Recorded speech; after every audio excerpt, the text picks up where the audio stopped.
Is it on? So good afternoon. I make a Serbian chef's knife. For those of you who don't know, Google Malazan kitchen and have a look at what these brothers are doing in the bush with their Serbian cleaver. So it has become famous through these two Serbian brothers who utilize it in the bush for everything from peeling onions to chopping up deer and everything in between. So it's basically a glorified cleaver with a drop point. This is mine. So this is one I've made for myself. I use in the kitchen, and it's a very versatile and handy knife. So there's no given dimension. There's a basic shape you can look at, but I make a template and work it from there. The biggest problem in making your own is finding steel wide enough. So I work from old plow discs. Plow discs are great because the original Serbian chef's knives, as shown in the series, are all very rough on the back, which is very much in line with the look and image of all my knives. So old plow discs like this one, it's good 1085 carbon steel. You can't go wrong with them. They just need a good bit of annealing because they're rounded disc shape, so you have to flatten them out and anneal them properly before use. So that's a Serbian chef's knife. It can be choked up on for slicing like this. Can be used for heavy chopping. Can be used for slicing, dicing. Very versatile knife, and not to everyone's taste, but very popular addition to the kitchen. So where do we start? So just follow me inside here quickly. All my knives start, especially new ones, with a cardboard cutout. So you can see on the desk, all of these works in progress have a masonite cutout, and I keep all of them just in case I need to make more, like the Serbian chef, which I do a lot of. So that's my template. So I'll take our template,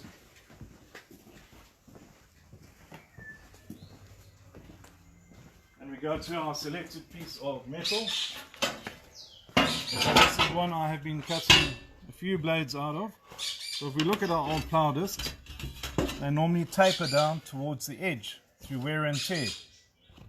So that you want to taper down towards your cutting edge. So when you're selecting where to mark it out, you want to just take that into account and work accordingly. So this guy I'm going to put over there. Okay. So I can taper down in the handle. It gives you a distal taper, which is perfect. We mark it out.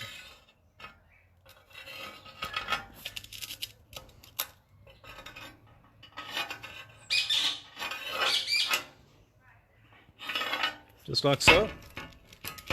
So there's our template, but I'm going to take a centimeter off the edge here.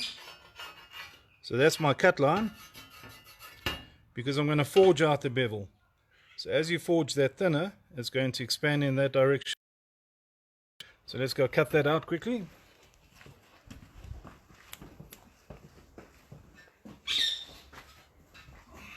So get it in our vise. So safety is always important. We get our angle grinder. We must have our glasses on. And we start cutting.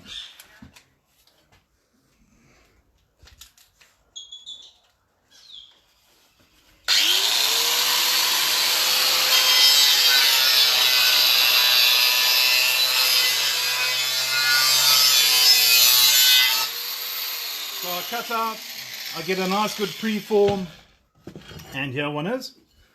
Ta-da! So I grind in. I use my spindle grinder here just to get the shapes in nice.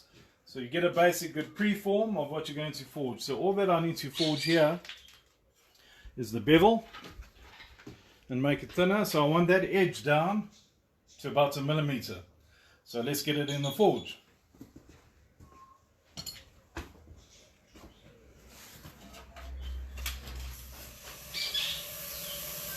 Fire and all.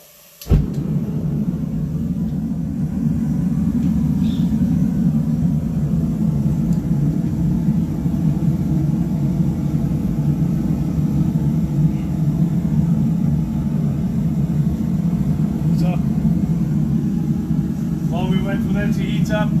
Once again, plough discs are normally a good plain carbon steel. You can always tell that they're good plain carbon steel because they're rusted, as in all knife steels. So if they rust, they're good. So all those that worry about rust, don't worry about rust. As long as you look after them.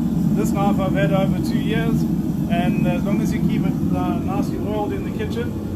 So when you are using it, never put it in the dishwasher, never pack it away wet, wipe it clean, and then put a good vegetable oil on. So you can put anything from a coconut oil to spray and cook, olive oil, sunflower oil. It's just that the sunflower oils tend to get a bit sticky, but you obviously want an edible vegetable oil because it's for use in the kitchen. So don't put Q20 on or 3-in-1 oil. It's not going to make your tomatoes taste lekker. So use a good vegetable oil, and then you're going to always maintain your knife. Let's keep the wood lightly oiled as well. You can use the same oil on the wood. So this one needs a bit of maintenance. I must put some oil on this bowl olive handle. Otherwise it's going great. So it's up to you to decide how to make them, or if you want to order one from me, I'll do them with or without a bolster. I actually prefer them personally without a bolster. It just makes it lighter in the hand and more versatile. But some people like the bolster just for the look and finish. So let's see how our metal's doing in the forge.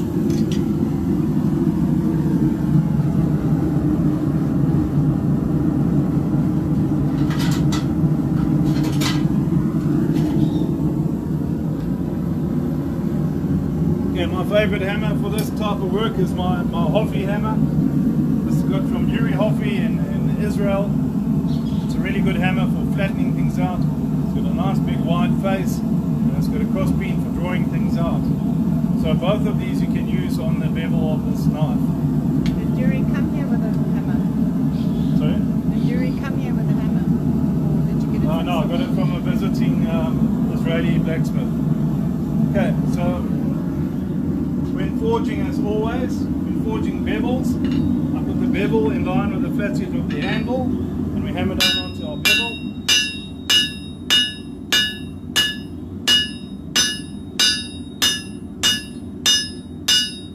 Hit both sides evenly. So we go around and we do the other side.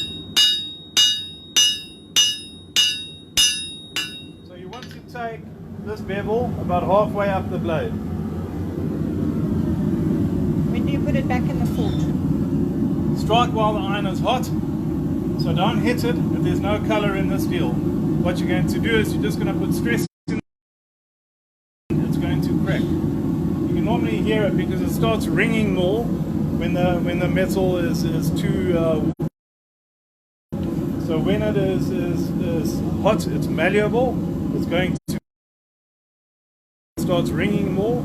You're wasting energy and you're just putting stress in the steel by hitting it, and it's just going to crack when you get to hardening. So just keep an eye on that, but just mainly watch for the color.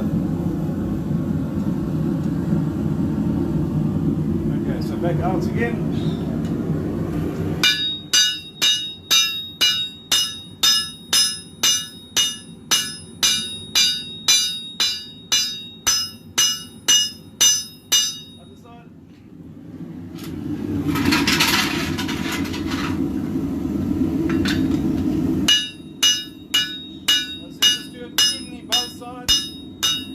Nice and neat, and it keeps the edge centered. Okay, back in. No more color in the steel. So the thinner the quicker. I forgot my glasses. Let me just grab some.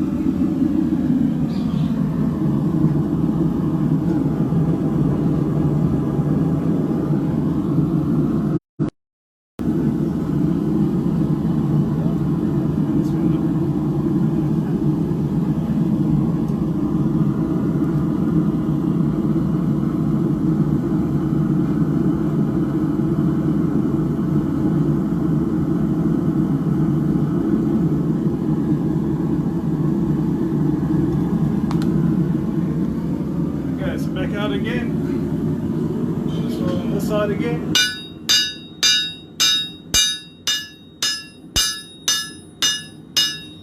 What you want to watch for is the whole blade warping and twisting.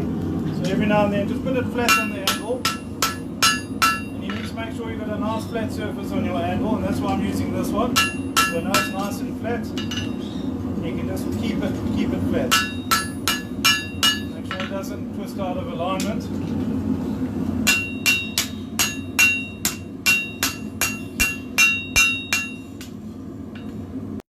Okay, back in.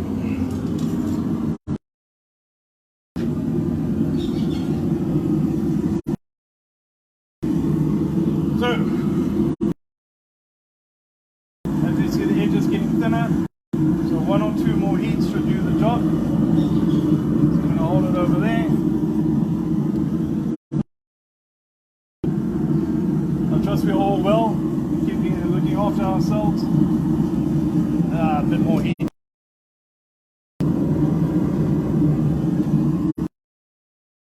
Hey mate, just you keeping well. It's nearly there. Just going to turn that up a bit. It's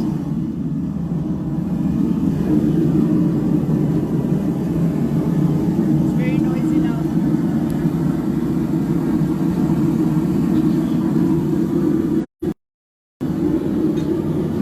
Okay, it's all over the top now.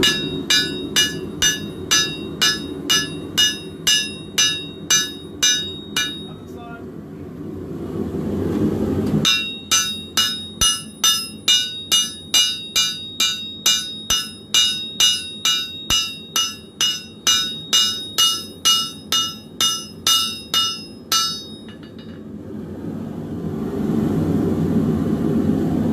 Okay, once more should do it.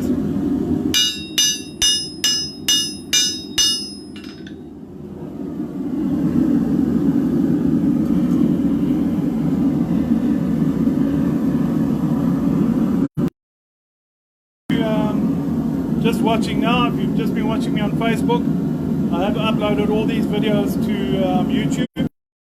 Log on to Rutherford Forge, please have a look and subscribe. Let me know what else you'd like to watch, and I'll gladly tackle any task you throw at me. So once more forging the bevel, then we are done with this one. Then it must be normalized, ground, hardened, tempered, and then handle finishing. That I'll probably cover in a part 2 tomorrow, but I'll edit them into one shot on YouTube.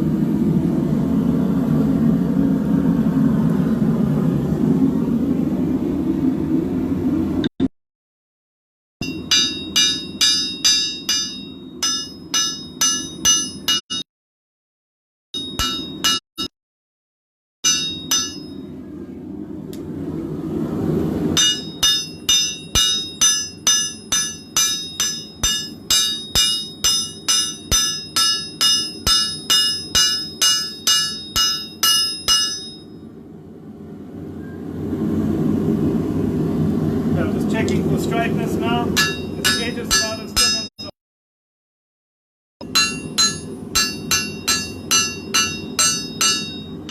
Gerald asks tongs. Gerald, yes I do, man. Maybe I'll give a tong demo at some stage as well. So that is forged. It's going back in for normalizing.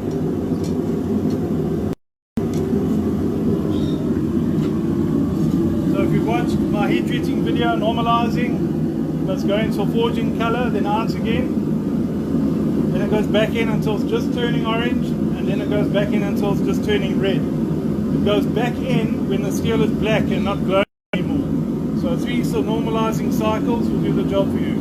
But I'm going to do an annealing cycle. So I'm going to close the door.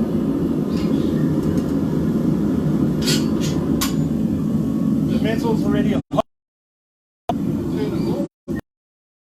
Sure. And I let it cool down until I can pick it up. And then I will normalize as well. So make sure that there's no stresses in the steel at all. It has been fully hardened as a plow disc. You do stand the risk of it cracking if you don't anneal it properly. So either pre-forging, we can do it now, but then also do a normalizing cycle after the annealing cycle. So annealing and putting down in this forge will take about 3 hours, 3 to 4 hours. If you anneal it in ash or vermiculite or cement, it can take up to 24 hours. So the longer the annealing cycle, the better at the end of the day. Does it make the steel harder? It makes it softer. So it makes it softer and it makes it easier to work with when you're grinding and less chance of it cracking. It only makes it hard.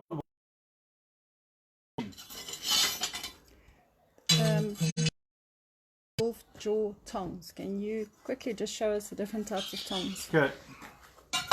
while we wait? Right, so these are square jaw tongs. And that's for holding square. These are offset. So yeah, I need to find a piece of metal. Oh, well, yeah. And these are offset, so I can hold it at that angle or this angle. And that's particularly helpful when you're working on the handle and you're working on a bit of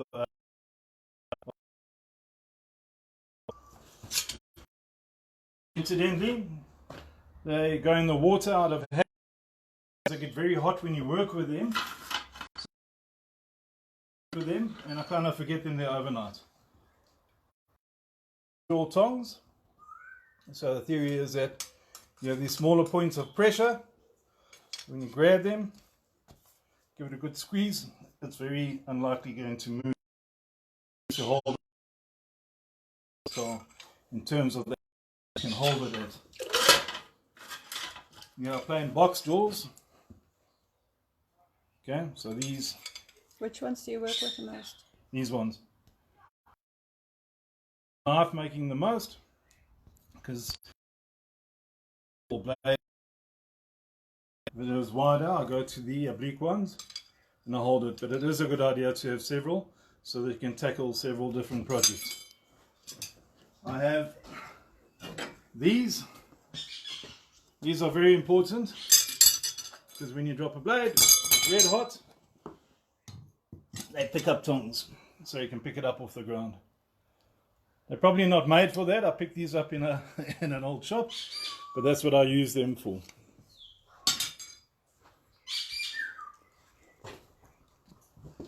Okay, and there's one more I want to show you. So we've got that for holding round bar, for when I do my criollos, a round bar. And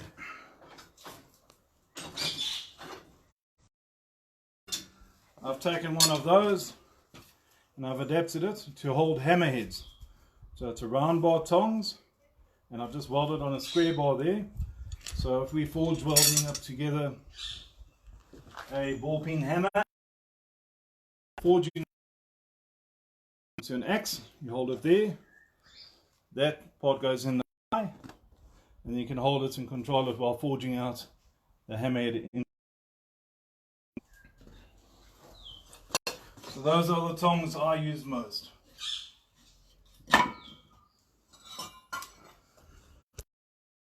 That's because I couldn't remember if it's the one I'd heated up, which is obviously still in the forge or not.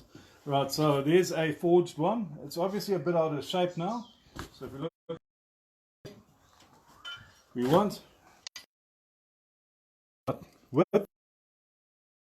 It's too much. We're just going to correct that now on the grinder.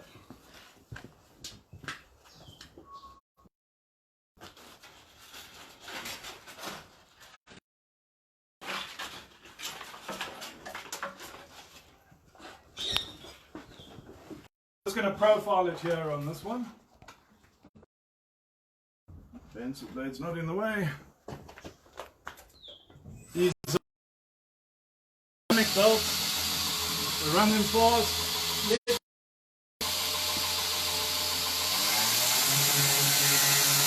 And I need my blower switch quickly. Where do I put it?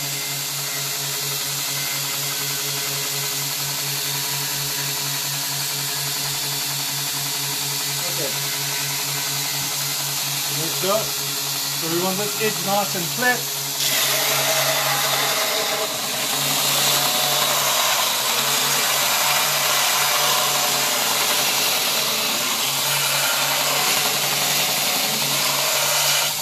actually like a slight curve to it, so you can give it a bit open, otherwise it's fairly flat like that. Then you're going to take this point down. Okay, move back. Pull it down.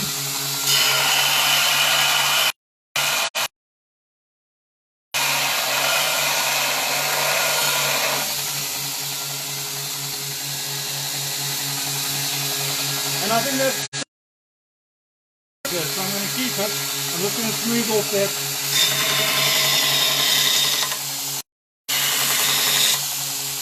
So there we go, I'll profile that.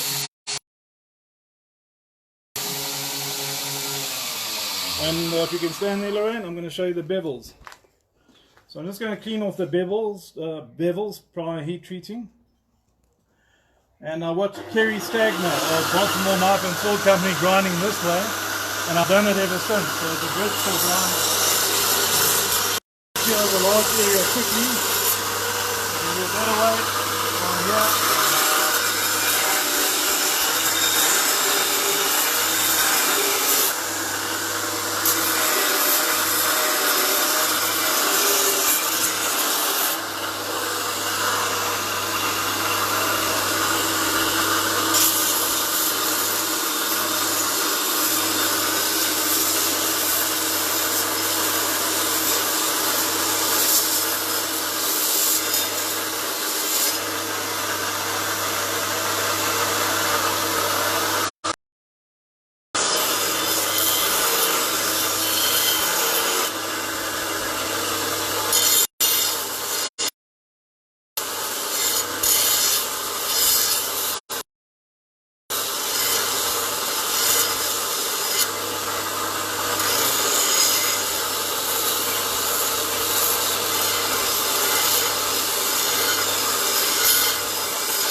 That's about as much clean. You don't want to get too thin on the edge, but I want to get quite thin on this when it's finished.